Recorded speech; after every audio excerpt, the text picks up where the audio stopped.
Are you feeling stuck in your body? Like no matter what you eat or how much you move, your metabolism just won't respond. Maybe you're constantly tired, your digestion's off, and your body holds on to fat, not builds muscle. Here's the good news. Human body is amazing and your metabolism is hard to break. But when your nervous system is out of balance, that's when it slows down. Before blaming your metabolism or thinking you are flawed, you need to regulate your nervous system seesaw. Because it's not broken, it's responding to stress. Hi, I am Merve Selin, a former lawyer turned dietitian specializing in sports nutrition and eating behaviors. Welcome.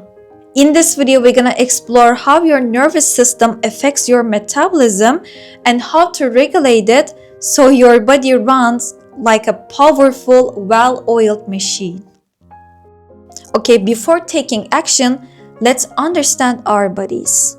Your nervous system is your body's control center, a communication network connecting your brain to every organ, hormone, and cell.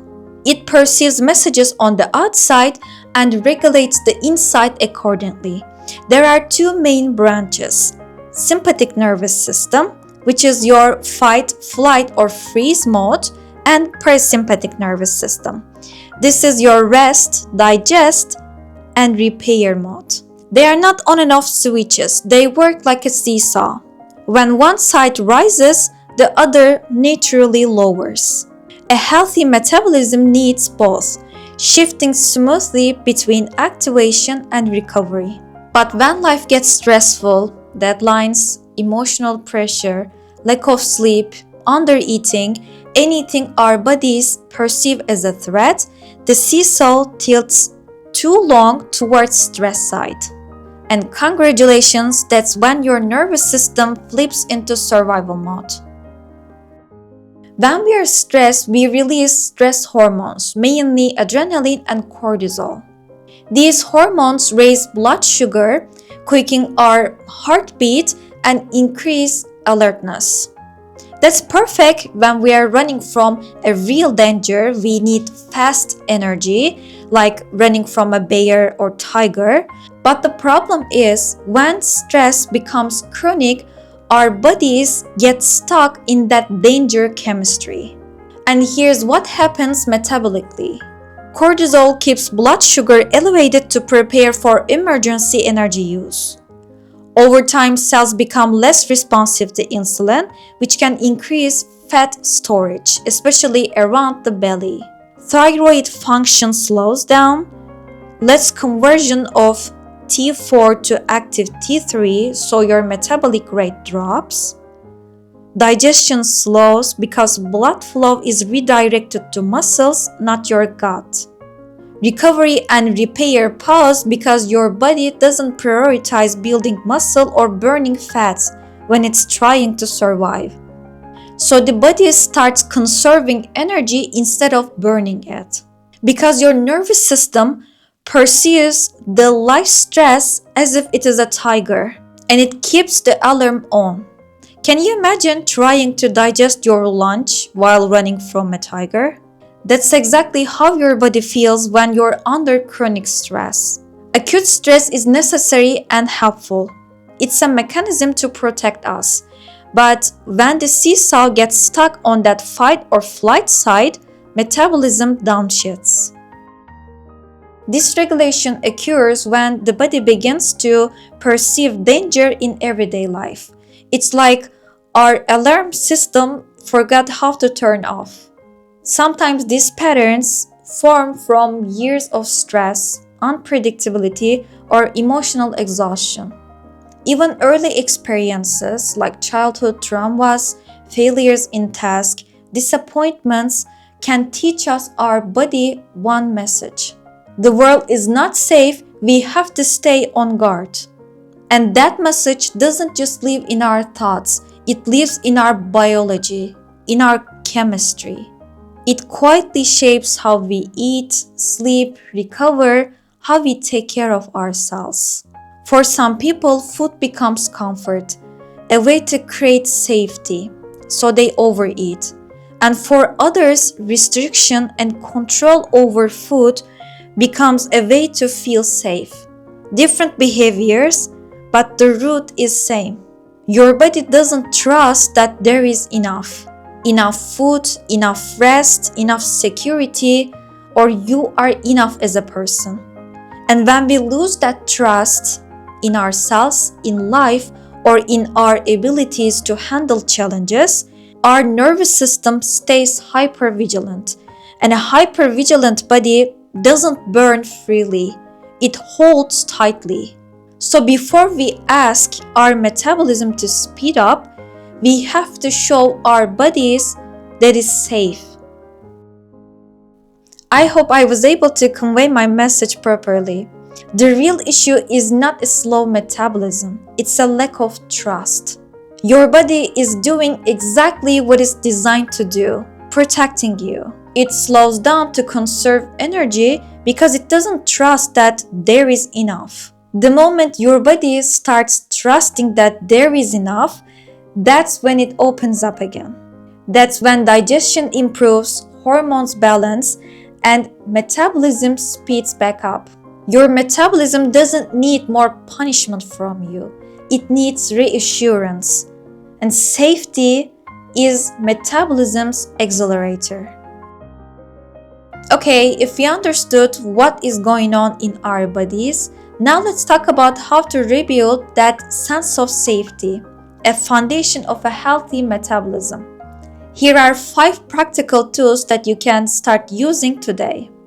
First, understand the root of your stress. Ask yourself, what feels unsafe right now? What keeps your body in constant alert? As I alluded before, it depends on your situation. It could be mental, like perfectionism, not trusting your abilities, or feeling disappointed in life. Or it could be physical, like undereating, overtraining, too little sleep. Where do I still operate from pressure instead of trust? That question alone starts bringing awareness to your nervous system patterns. And second, rebuild trust in your body and in life. Your body learns through consistency, not intensity. Show it reliability with small actions and affirm afterwards.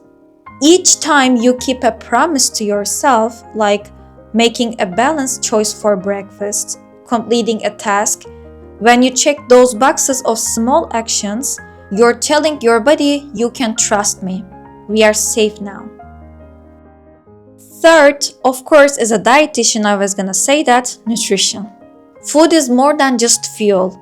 It's the most fundamental practice that grounds you in life. It is the first connection we form with this world. When you skip meals or fail to get enough nutrients, your body reads that as a scarcity.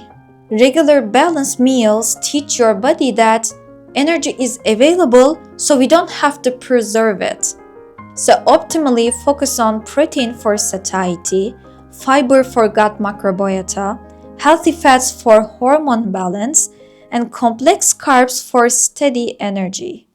Don't fear carbohydrates. They help lower cortisol and signal safety, especially in women's body. An important point you might not want to hear, never eat in a rush. When you're present with your food, your rest and digest system gets activated through vagus nerve. And finally, eat with others whenever possible. Eating in a community is one of the best ways to show safety. And the fourth tool is exercise. Movement is essential to regulate your nervous system, but the intention behind it matters. Too much high-intensity training or feeling guilty when you rest can actually reinforce that fight or flight state. Building a healthy relationship with exercise means combining strength training, cardio, and restorative movements, and separating it from the food you eat. In other words, don't move to burn calories. Move to build health and enjoyment.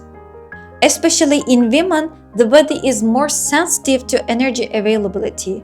Understanding your body and working with it, not against it, is key. With exercise, we are teaching the body resilience and adaptability, not posing another threat. And fifth tool is grounding. Grounding practices tell your nervous system you are safe right now. It could be breath work, meditation, or journaling. Anything that brings you into your body. I highly recommend body scanning meditation. It also helps prevent cravings. And for breath work, there's a super simple method. Inhale 2 times. The first one should be longer and the second one is short. And exhale until all the air is out. Let me show you.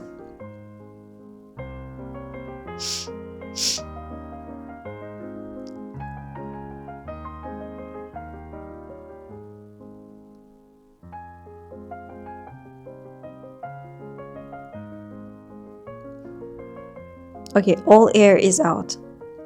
This practice activates your parasympathetic nervous system. You will literally teach your metabolism to shift gears. And finally, my friend, your metabolism isn't broken.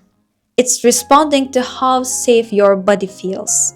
When you regulate your nervous system, you rebuild that bridge of trust between your mind, your body, and your biology. You don't have to fight your body to change it. You have to understand it. It's just doing her best to protect you. When you teach it safety and learn to trust again, it will start thriving. I hope this video opened a new perspective for you. If it did, let me know in the comments your insights. If you want to see more content from me, subscribe. And as always, I hope you give the nourishment you deserve to your mind, your nervous system, and your soul. See you.